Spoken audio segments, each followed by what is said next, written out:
a menos que seja convencido pelas Escrituras e por um raciocínio claro, não aceito a autoridade de papas e concílios, pois eles se contradizem uns aos outros. Minha consciência é cativa à palavra de Deus. Não posso e não me retratarei em nada, pois ir contra a consciência não é correto nem seguro. Que Deus me ajude. Essas foram palavras de Martinho Lutero diante da Dieta de Worms, quando convocado a se retratar com respeito aos seus escritos teológicos e doutrinários baseados em uma interpretação correta das Escrituras. A pregação em perspectiva tem o prazer de trazer esta breve resenha e a recomendação da leitura de Cativo à Palavra, A Vida de Martinho Lutero, de Roland Bainton, publicado pela editora Vida Nova.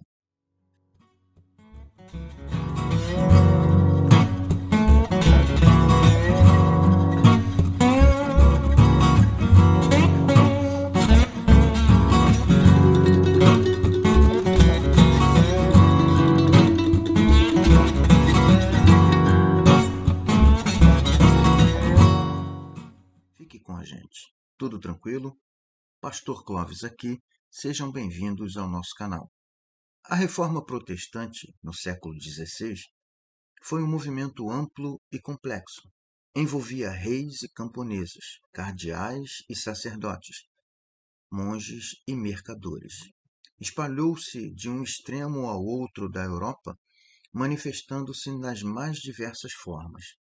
No entanto, apesar de tratar-se de um evento heterogêneo e complexo, para começar a entender a reforma, basta conhecer um nome: Martinho Lutero.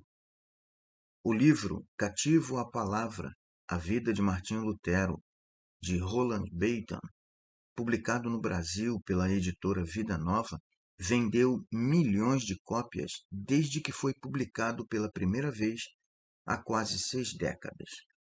Com 416 páginas e ricamente ilustrado com mais de 100 gravuras contemporâneas, notavelmente traz uma excelente visão a respeito da vida do grande reformador Martinho Lutero. Continua sendo a introdução definitiva ao reformador e leitura obrigatória para aqueles que procuram aprender mais sobre essa grande figura histórica. Foi considerada a biografia de Lutero mais fácil de ler na língua inglesa. Um retrato vívido de Martinho Lutero, um homem crente do século XVI, com uma fé inabalável no Deus da Bíblia e poderoso pregador da mensagem das Sagradas Escrituras. Através de vasta e sólida pesquisa histórica, Roland Bainton examina de forma perceptiva e profunda a ampla influência do reformador Martinho Lutero em toda a civilização ocidental, recriando o ambiente espiritual e social do século XVI, revelando a gigantesca influência do reformador naquele contexto. Excelente livro, bem estruturado e que nos relata fatos históricos e até curiosos da Reforma Protestante, assim como de seu principal expoente, o Martinho Lutero. Após sua exaustiva pesquisa, o autor declara no prefácio que 2 coisas sobre Lutero o atraíram de forma especial. Abre aspas. Primeiro, naturalmente, o fato de Lutero desafiar a Igreja e o Estado em nome da razão e da consciência. Segundo, a percepção de que, depois de ter assumido uma posição, ele, em seguida, estava pronto a reexaminá-la. Fecha aspas. E, para justificar sua afirmação, menciona o episódio em que Lutero, enquanto se escondia após a dieta de Worms, ele diria a si mesmo: só você está certo? No momento de tomar uma decisão, Lutero assumia uma posição firme e depois se empenhava na tarefa de se autoconvencer dela. Mantinha o mesmo comportamento em relação a questões teológicas, apenas para ter certeza de que não estava cometendo erros ou heresias contra a palavra de Deus. Sobre o autor, Dr. Roland Bainton, nasceu na Inglaterra em 1894, migrando para os Estados Unidos em 1902. Foi um especialista na história da Reforma Protestante. Faleceu em 1984, deixando um vasto legado de livros sobre o assunto, bem como livros teológicos que, aos poucos, estão sendo traduzidos para o português. É apresentado em 22 capítulos. No primeiro, o autor trata do seu voto, naquele fatídico dia de julho de 1505, quando Lutero enfrentava uma fortíssima tempestade em que um relâmpago corta a escuridão e o derruba no chão. Quando ele, atemorizado, faz uma promessa a Santa Ana e diz, abre aspas, ajuda-me, Santa Ana, eu me tornarei um monge. Fecha aspas. No capítulo 2, apresenta Lutero já no mosteiro, onde ele dizia que durante o primeiro ano do monastério o diabo fica mais quieto.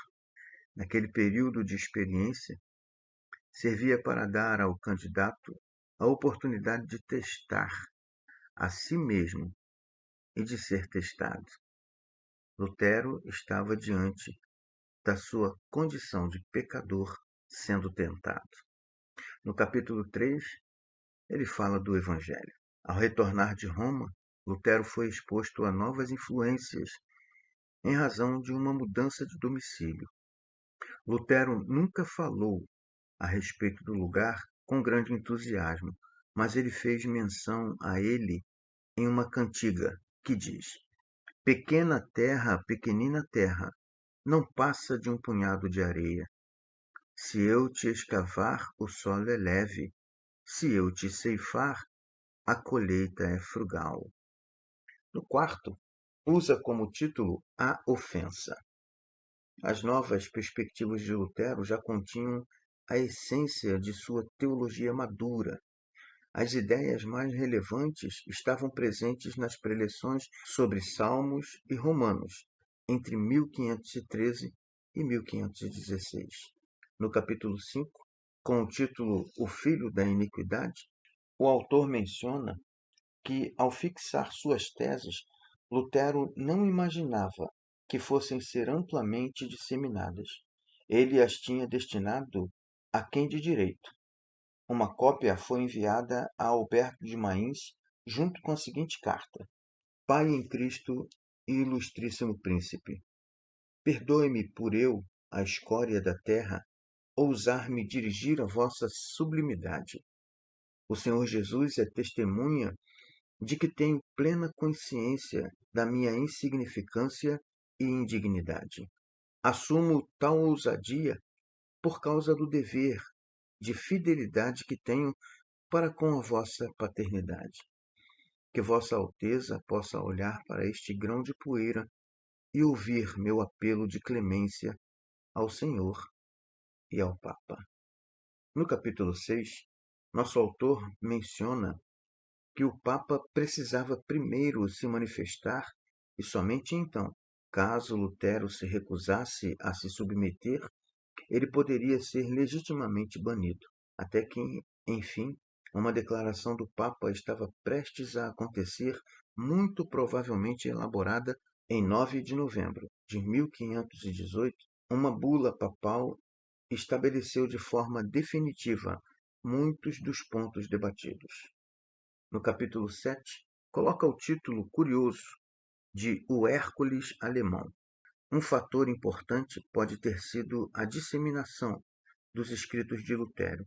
João Froben, aquele destemido tipógrafo de Basileia, havia compilado e lançado em uma única edição as 95 teses, resoluções, resposta a prierias, o sermão sobre a penitência e o sermão sobre a Eucaristia. Em fevereiro de 1519, ele pôde dizer a Lutero que só lhe restavam 10 exemplares e que nenhuma edição de sua tipografia jamais havia se esgotado com tanta rapidez. No capítulo 8, intitulado O Javali Selvagem na Vinha, o autor do livro menciona que, ainda que fundamentalmente confiasse no braço do Senhor, estendido desde os céus, nem por isso Lutero deixava de fazer o que podia ser feito na terra. O atraso de 1 ano e meio em seu julgamento lhe deu oportunidade para desenvolver suas visões e divulgar suas descobertas. No capítulo 9, intitulado O Apelo a César, ele menciona sobre o fato de que Lutero não tinha mais dúvida alguma. A despeito de quem o ajudasse ou não, ele daria seu testemunho. E assim segue até o capítulo 22, com o título A Medida do Homem. A pregação em perspectiva recomenda fortemente Cativo à Palavra, a vida de Martinho Lutero, de Roland Baton, publicado pela editora Vida Nova. Encontre o link para a compra na descrição deste vídeo. Deus te abençoe. Deus abençoe suas leituras. Receba um sincero abraço do pastor Clóvis Costa e até o próximo vídeo.